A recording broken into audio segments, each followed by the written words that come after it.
Hola a todos, voy a seguir hoy con este breve curso de Cristología y en esta ocasión vamos a hacer el vídeo número 5 y vamos a ver el tema de la encarnación y de cómo es hombre el Hijo de Dios.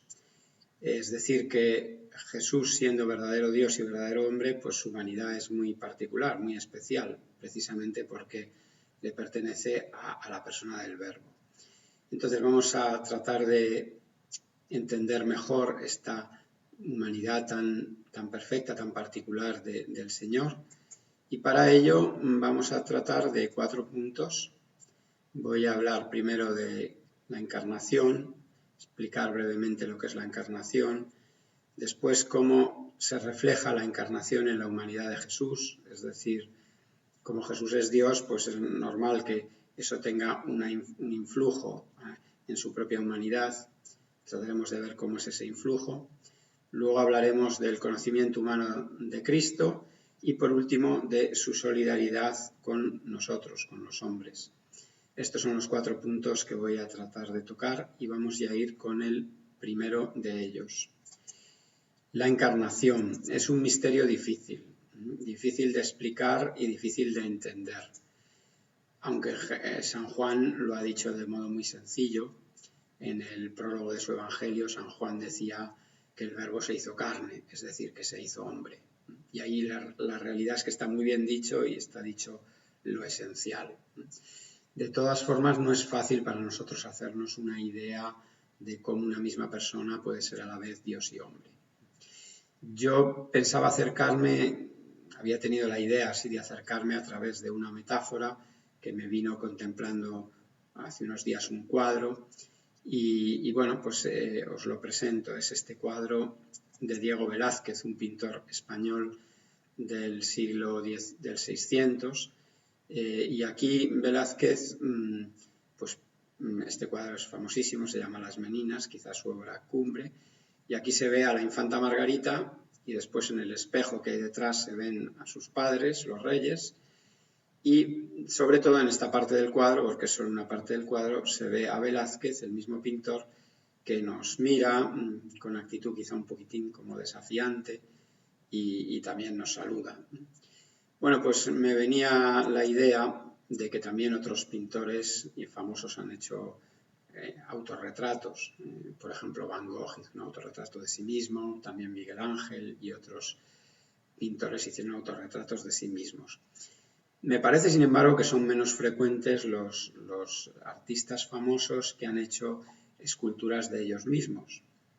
Es decir, que se han representado a ellos en su propia escultura. Lo que podríamos llamar las autoesculturas, ¿no? Igual que esto se llaman autorretrato, pues una autoescultura, ¿no? Bueno, esto me parece menos frecuente. Y pensaba que quizá se podía aplicar de algún modo a Dios. Quizá podíamos pensar que Dios quisiera en algún momento hacer una escultura de sí mismo. El hombre, desde luego, que no puede hacer una escultura de Dios. En el Antiguo Testamento el Señor prohibió hacer esculturas de él porque los hombres no conocemos a Dios y lo habríamos hecho mal. De hecho, cuando Aarón intentó hacer alguna escultura de Dios, pues lo que le salió es un becerro de oro que más lejos de Dios no puede estar. Pero en fin, Dios sí que podría hacer algo si quisiera, ¿no? Podría plasmarse a sí mismo en piedra, por ejemplo, y representar algunos rasgos de su ser. Por ejemplo, pues podría representarse él mismo con un rostro humano para indicar pues, que es un ser inteligente, que es un ser que tiene libertad, voluntad. Podría representarse en ese rostro pues, un rostro con una sonrisa complacida que mostrase su felicidad inmensa. Podría mostrar un rostro amplio y armonioso y no pequeño y miserable, pues para mostrar su bondad. Podría tener una actitud así, pues de generosa, como de dar, para mostrar que Él es la fuente de la vida, y así, otras cosas, ¿no? El Señor podría pensar qué rasgos son los más importantes y realizar esa estatua. Claro, así hecha sería personal, no serviría para Dios en general, porque Dios son 3 personas, y ahí se está representando a alguien con carácter personal. Serviría para una de las personas divinas, vamos a suponer que para el Verbo, por ejemplo. Bien, si fuera solo una escultura en piedra, pues no pasaría de ahí. Los hombres, cuando hacemos una escultura, los artistas pues la hacen y allí se queda. La escultura está siempre, no tiene vida, está inmóvil, está inmóvil, aunque sea perfecta, pues está ahí siempre inmóvil en su perfección, ¿no? Pero Dios sí que tiene poder para dar vida a la escultura y podría convertir la piedra en carne. Y entonces resulta que tendría una escultura, es decir, un ser viviente, un hombre que es el mismo, que tiene todos los rasgos que él le ha ido poniendo, los rasgos de su propia personalidad, de su propio modo de ser. Bueno, pues esa es la metáfora que se me ocurría. No sé si nos acerca mucho realmente a comprender lo que es la encarnación, que el Verbo se ha hecho hombre sin dejar de ser el mismo Dios. Pues esto es el misterio de la encarnación. El que antes era solo Dios no deja de ser Dios, pero también ahora es un hombre como nosotros y entra en nuestro mundo y entra en nuestra historia. En el vídeo pasado hablamos un poco del concilio de Calcedonia. Ese concilio decía que Jesús es una sola persona y que es a la vez verdadero Dios y verdadero hombre, una persona en dos naturalezas, la divina y la humana. Y quería decir con eso que ese hombre concreto que conocemos en los evangelios, que leemos en los evangelios, ese hombre concreto que vieron los apóstoles y los discípulos, pues ese hombre es el Verbo eterno. No es una realidad distinta o una realidad asociada al Verbo eterno, sino que es el mismo Verbo eterno en su dimensión humana. Es como una humanización del Verbo. Y por eso sus manos y su cara y sus labios pues son las manos y la cara y los labios del Verbo eterno, del Dios eterno, aunque sean humanas. Y todas las acciones, las palabras y la pasión y la muerte de Jesús, pues hay que atribuirlas a la persona divina, es decir, son acciones y palabras y pasión y muerte del mismo Verbo. Ese Verbo que, como digo, obra por medio de su naturaleza humana que ha hecho suya. Y por tanto todas sus acciones y sus palabras pues tienen por sujeto al Hijo de Dios. Bueno, pues esto es lo que queremos decir cuando hablamos de la encarnación del Verbo. Y esto, podemos ya ahora pasar al segundo punto, pues tiene un cierto reflejo a la hora de pensar y de mirar mejor la humanidad de Jesús. Si pensamos de nuevo un momento a esa escultura viviente de carne, a esa escultura, a esa representación del Verbo humanizada, pues lo que hemos estado diciendo es que en sus gestos y en sus palabras ahí está el modo de ser del Verbo de Dios. Y que por tanto ahí, en esa figura, en esa historia de Jesús de Nazaret, tendríamos como un verbo resumido, como en pequeño.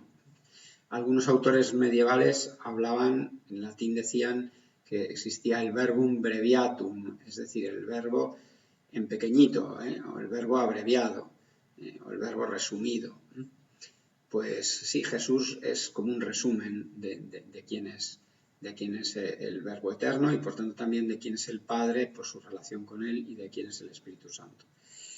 Bien, pues el Catecismo de la Iglesia Católica también quiere decir esto mismo y emplea una expresión que cuando uno la lee por primera vez, la verdad es que es un poco extraña, pero también es significativa. El Catecismo dice: Cristo expresa humanamente las costumbres divinas de la Trinidad. Eso de las costumbres divinas es lo que queda un poco extraño. En realidad es un lenguaje patrístico. Pero claro, cuando uno piensa en las costumbres divinas, pues no piensa en las costumbres, lo que se llaman costumbres humanas, pues no sé, tomar café después de comer o irse al cine los sábados, pues bueno, estos son costumbres humanas y evidentemente las costumbres divinas pues no van por ahí, ¿no? Pero sí estas costumbres divinas son lo que es la vida de Dios, la vida permanente, la vida eterna de Dios. Pues el hecho de que el Padre ama al Hijo, que el Hijo ama al Padre, que el fruto de ese amor es el Espíritu Santo y que pues en el Espíritu Santo Dios se da a los hombres. Bien, pues estas son costumbres divinas de la Trinidad, lo que sucede dentro de la Trinidad eterna. Bueno, pues el Catecismo quiere decir que en Cristo esa vida divina se hace visible. Y por tanto, la vida humana de nuestro Señor Jesucristo es como la transparencia de su vida divina. En su vida humana traspare, se hace presente esa vida divina. En la santidad de Jesús pues nos hablará de la bondad, de la misericordia de Dios. La misericordia de Jesús pues nos habla de la misericordia del Padre, etc.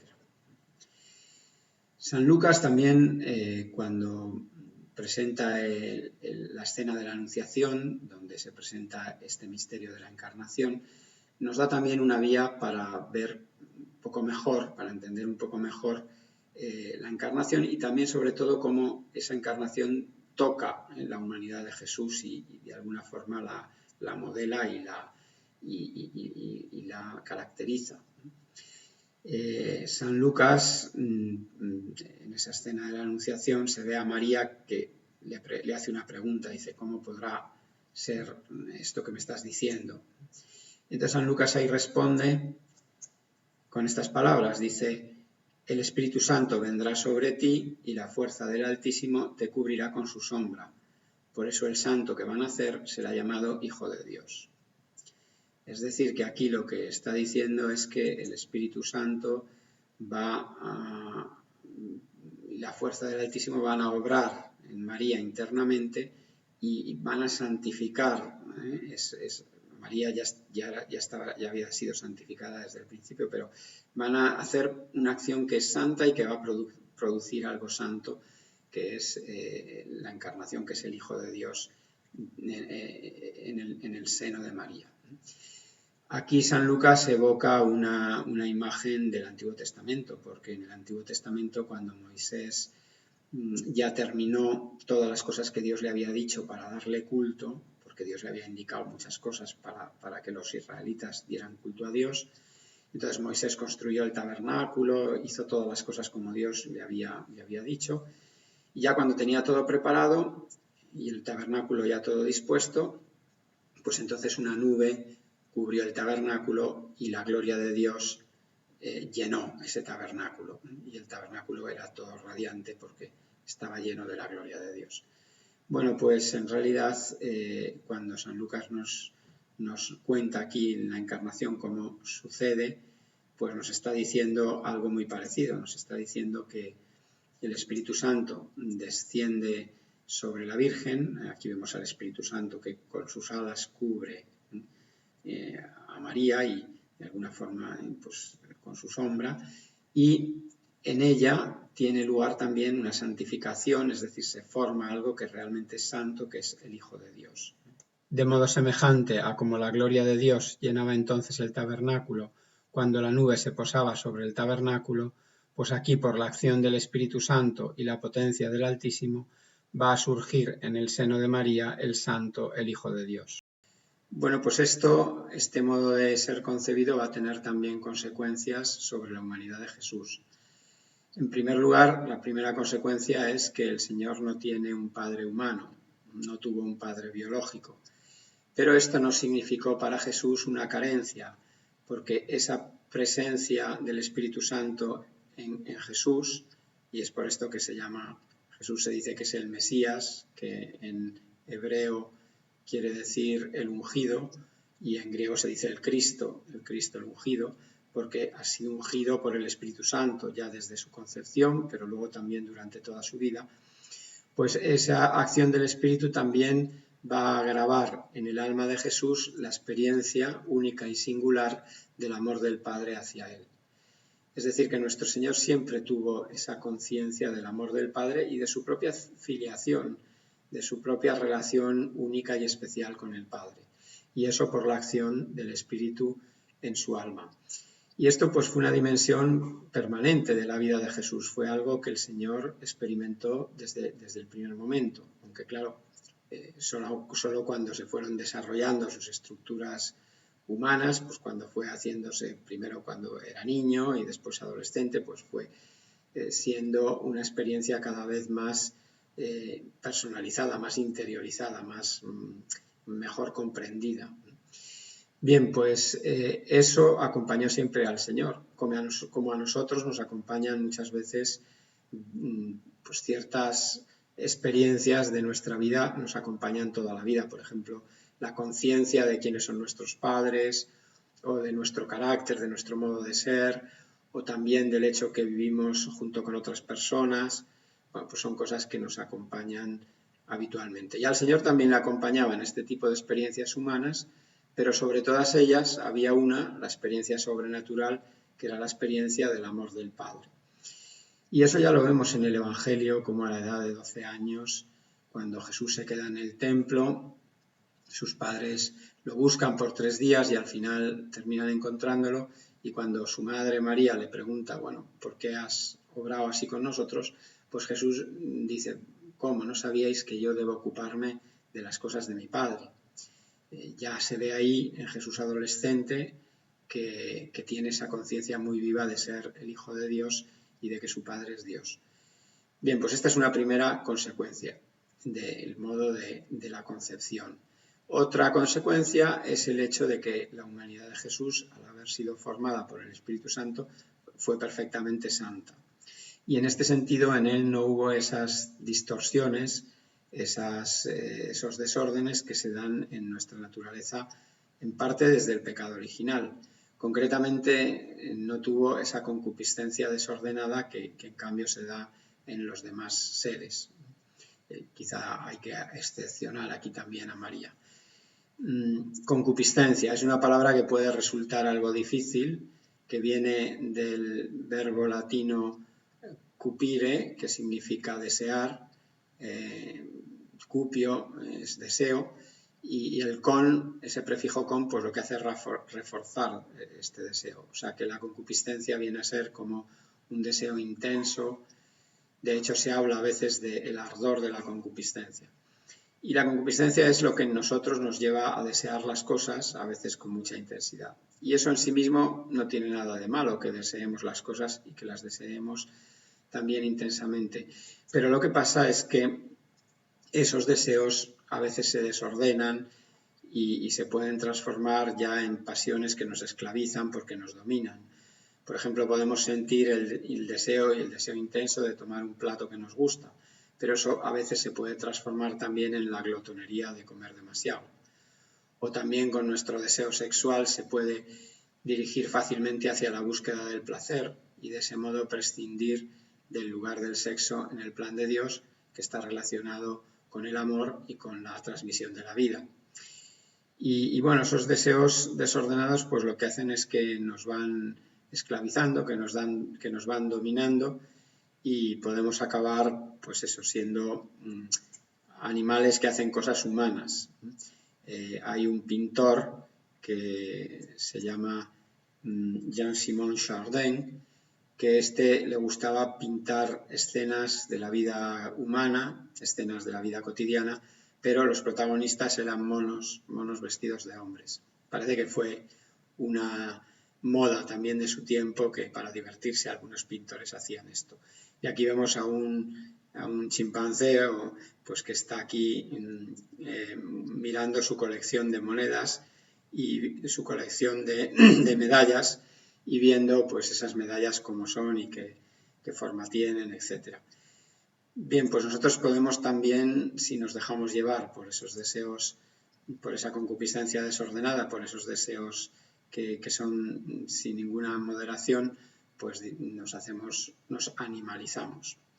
Bueno, pues Jesús estuvo libre de esto y no tuvo deseos intensos. Por ejemplo, en el Evangelio de San Juan se lee que Jesús dice que ha tenido el deseo ardiente de celebrar la Pascua con los discípulos, porque en esa Pascua iba a instituir, a darles su cuerpo y su sangre, y a instituir la Eucaristía.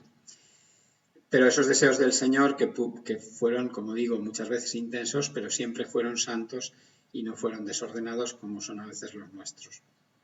Bien, pues estas dos características, esa experiencia del amor del Padre y esa perfección de su humanidad, esa rectitud, esa santidad de su humanidad que no estaba afectada por la concupiscencia desordenada, pues hacían del Señor una persona especialmente libre. Y Jesús fue efectivamente un hombre extraordinariamente libre.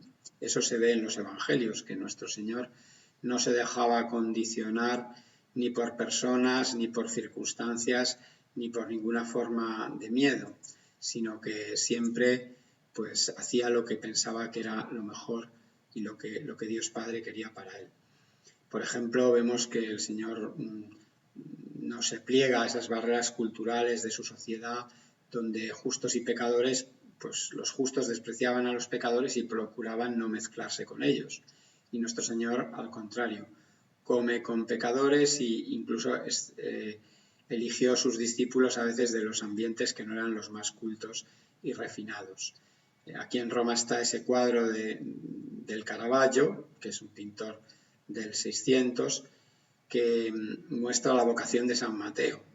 San Mateo, que era un publicano y que se dedicaba a recaudar impuestos para los romanos, pues ahí se ve al Señor que le está señalando como que lo está eligiendo. Bueno, pues el Señor no se plegaba, ¿no?, a las cosas de su ambiente, que a lo mejor estaban muy extendidas, pero Jesús seguía siempre un modo de comportarse distinto cuando lo que había en la sociedad no era justo.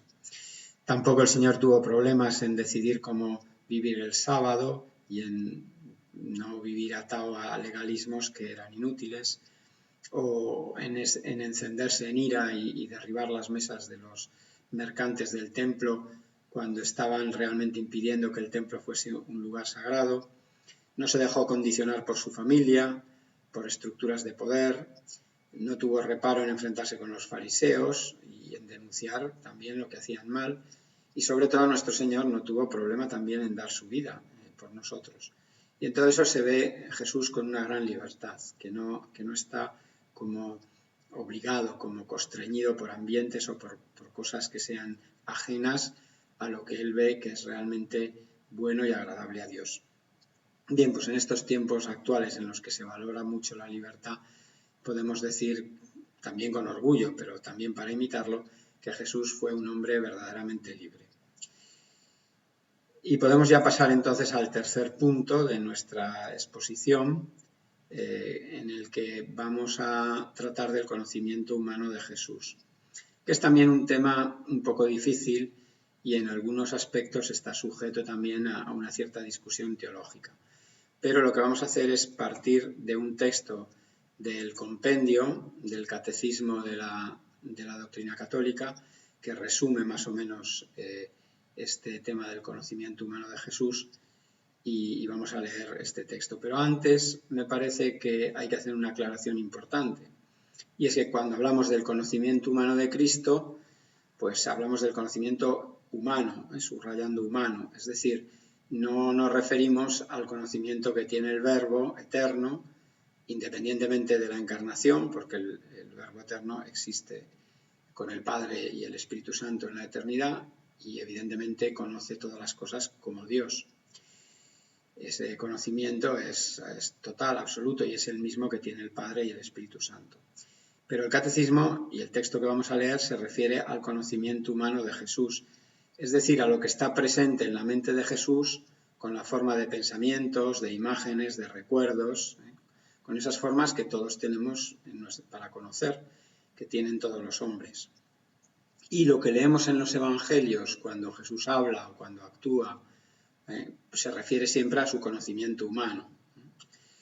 Bueno, pues entonces ya podemos leer este texto en el que se dice que el Hijo de Dios asumió un cuerpo dotado de un alma racional humana. Con su inteligencia humana Jesús aprendió muchas cosas mediante la experiencia, pero también como hombre el Hijo de Dios tenía un conocimiento íntimo e inmediato de Dios su Padre. Penetraba asimismo los pensamientos secretos de los hombres y conocía plenamente los designios eternos que él había venido a revelar. En definitiva, el compendio nos dice sobre todo 4 cosas. La primera es que el Señor aprendió muchas cosas como nosotros, porque se refiere dice, con su inteligencia humana Jesús aprendió muchas cosas mediante la experiencia. Pues Jesús aprendería muchas cosas de Santa María, de San José, de la Sagrada Escritura, de otras personas, y luego, como todos los demás, pues su propia observación de las cosas, su reflexión sobre las circunstancias. Bien, pues todos los medios que humanamente nos ayudan a comprender mejor la realidad nuestra y la realidad que nos circunda, pues también eso sirvió a Jesús para aprender muchas cosas. Después, un segundo aspecto que subraya este texto, lo voy a volver a poner, dice que también como hombre el Hijo de Dios tenía un conocimiento íntimo e inmediato de Dios su Padre. Bueno, esto es un aspecto que en realidad ya hemos visto. Era el Verbo encarnado, el Espíritu Santo moraba en él en plenitud y por eso Jesús tuvo un conocimiento íntimo de Dios Padre. Ya dijimos antes que la experiencia del amor y del rostro del Padre le acompañó siempre y que siempre se sintió el Hijo enviado en el mundo por el Padre para nuestra salvación. Entonces, la tercera cosa de la que se nos habla aquí es que conoció los pensamientos escondidos de las personas, los pensamientos secretos de los hombres, dice el texto. Bueno, esto hay que entenderlo bien. No es que Jesús fuese una especie de legilimens, ¿no? Como era Severus Python en los libros de Harry Potter y también otros personajes que eran capaces de leer la mente de los demás, o al menos en una cierta medida, hasta un cierto punto, podían leer la mente. No es que Jesús, no es esa la idea. Lo que este punto quiere decir es que cuando era algo necesario para su misión, el Espíritu Santo revelaba a Cristo los pensamientos secretos de los hombres.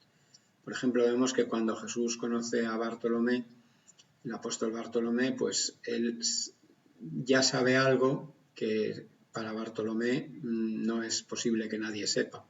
Y por eso ya enseguida Bartolomé dice, tú eres el Mesías, eres el Hijo de Dios, porque no puedes saber esto y lo sabes, ¿no? Bien, en realidad esto es este tipo de ciencia que tenía Jesús de los pensamientos de las personas, pues es semejante a la que tenían los profetas en el Espíritu Santo, es semejante, pero podemos decir en un grado mayor, nuestro Señor. También en los profetas el Espíritu Santo les desvelaba a veces cosas que no eran accesibles al conocimiento humano, y así podían decir que iban a ocurrir algunas cosas en el futuro. Bien, pues nuestro Señor conoció también la traición de Judas o de San Pedro con la anticipación, o previó también que el templo sería destruido más adelante como fruto del rechazo que los jefes del pueblo hicieron del mismo Jesús. Este es el tercer punto. Y por último, el texto nos dice que también el Señor, voy a poner, conocía plenamente los designios eternos que él había venido a revelar. Es decir, que esto se refiere sobre todo a Dios. Nuestro Señor fundamentalmente nos revela a Dios. El Señor nos revela que Dios es Padre, Hijo y Espíritu Santo.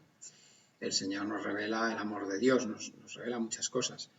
Pero también se refiere a otros aspectos del plan de Dios. Por ejemplo, pues Jesús nos reveló que al final de los siglos vendría a juzgar a todos y también muchas otras cosas que el Señor reveló. Bien, la cosa que es más notable, ¿no?, en este conocimiento de Cristo, del plan de Dios, es que el Señor, pues no son cosas que él más o menos oscuramente intuyera o que veladamente dijera, sino que Jesús siempre hablaba con una gran seguridad, manifestaba una gran certeza en las cosas que decía, y de hecho la gente lo notaba y decía, este tiene autoridad cuando habla. Y no se le ve en el Evangelio nunca dudar, aunque sí que en alguna ocasión nuestro Señor reconoce no saber, eso sí. Por ejemplo, cuando se habla de cuándo será el fin del mundo, Jesús dice que ese conocimiento solo ha sido reservado a Dios Padre y que el Hijo del Hombre, o sea, que él en concreto no lo sabe, no lo tiene. Claro, esto no quiere decir que él no lo sepa como Dios lo sabe, y junto con el Padre y con el Espíritu Santo. Lo que quiere decir es que ese dato de cuándo llegará el fin del mundo no está presente en su mente humana. Y no está presente porque no ha tenido la misión de revelarlo y por tanto pues no tiene necesidad de conocerlo. Bien, pues estos 4 aspectos del conocimiento humano de Jesús nos pueden servir para, pues, hombre, está claro que en Jesús todo ese conocimiento estaba siempre perfectamente integrado, no es que él tuviese 4 categorías distintas, sino que en su mente nosotros podemos, así analizando, podemos de alguna manera pues distinguir estas 4 fuentes, digamos, del conocimiento de Jesús. Bien, pues vamos a pasar ya al último punto, que trata sobre la solidaridad de Cristo con los hombres, y aquí nos vamos a basar sobre todo en un texto de la carta a los Hebreos, que es el capítulo 4 de la carta a los Hebreos, donde se dice: no tenemos un sumo sacerdote incapaz de compadecerse de nuestras debilidades, sino que ha sido probado en todo, como nosotros, menos en el pecado. Por eso, comparezcamos confiados ante el trono de la gracia, para alcanzar misericordia y encontrar gracia para un auxilio oportuno. En este texto, la carta a los Hebreos nos quiere decir que el Señor fue igual a nosotros en todo. No tenemos un sumo sacerdote que no pueda compadecerse de nuestras debilidades. Es decir, Jesús experimentó como experimentamos nosotros tantas veces el hambre y la sed y la injusticia y las humillaciones, las tentaciones. Compartió con nosotros todas estas realidades de la vida. Y el Señor también sufrió en sí mismo esas consecuencias malas de los pecados. Él no era pecador, él fue santo, pero sufrió y experimentó la muerte y experimentó la injusticia y el abandono y la traición, etc. Y precisamente la carta nos dice que por haber sido probado en todo eso, pues el Señor se puede compadecer de nosotros porque nos conoce bien, porque ha tenido nuestra carne, porque sabe de las dificultades de la vida y sobre todo porque nos quiere. Y por eso Jesús es un pontífice misericordioso ante el que siempre podemos acudir con confianza. Más o menos como cuando un hijo que sabe que su madre lo quiere, pues acude para resolver un problema o una dificultad, para pedir algo que necesita, o cuando un hermano acude a su hermano porque sabe que le quiere y que lo ayudará. Bueno, pues así podemos siempre acudir al Señor que está en el cielo y que intercede por nosotros ante el Padre. Por eso la carta habla de Jesús como un pontífice misericordioso, porque está junto al Padre siempre intercediendo por nosotros. Y también, volvemos un momento al texto, nos dice que ha sido probado en todo, como nosotros, menos en el pecado. O sea que el Señor fue igual, quiere decir el texto, experimentó las mismas dificultades, pero el Señor no tuvo el pecado. Y esto pues también es bonito porque esto podría parecer que aleja a Jesús de nosotros, pero es al contrario. O sea, el pecado lo que hace es que lo hace más solidario con los hombres. El pecado no aumenta la solidaridad, sino que al contrario, la rompe. Si pensamos, por ejemplo, en el primer pecado, en el jardín del Edén, cuando ya han comido Adán y Eva el fruto del árbol que Dios les había dicho que no comieran, pues ya Dios les pide cuentas. Y lo que hace Adán es acusar a la mujer. Y la mujer lo que hace es acusar a la serpiente. Y se van echando las culpas unos a otros. En el fondo, ¿por qué? Pues porque el pecado hace eso. El pecado crea división, no une. Bien, pues nuestro Señor no cometió pecado, no podía cometer pecado porque era el Hijo de Dios. Y evidentemente Dios no puede pecar contra Dios. Pero además también porque, como hemos dicho antes, los deseos y las pasiones del Señor, aunque estuvieran presentes en la debilidad de la carne que asumió, que era una carne como la nuestra, pero estaban sometidas en Jesús a ese deseo esencial de hacer la voluntad del Padre. El Señor tenía siempre muy presente el amor del Padre y lo que verdaderamente llenaba su vida era cumplir esa voluntad del Padre y agradarle y cumplir la misión para la que había venido al mundo. En ese sentido, nuestro Señor fue tentado, pero sus tentaciones no fueron por hacer cosas desordenadas. ¿Le costó a Jesús cumplir la voluntad de Dios? Pues claro que sí, le costó y le costó mucho. Pero lo que siempre hacía es que el Señor miraba en sí mismo y encontraba en sí mismo esos recursos necesarios para vencer la debilidad de la carne y para vencer las muchas dificultades que tuvo en su misión. Y eso es un punto también de esperanza para nosotros, que con la ayuda de Cristo y con su gracia podemos siempre también vencer la debilidad de la carne y realizar en el mundo la misión que el Señor nos ha pedido. Bueno, pues yo creo que ya hemos desarrollado estos 4 puntos y ya es la hora de poner punto final también a este vídeo, y me despido ya de vosotros hasta el próximo vídeo.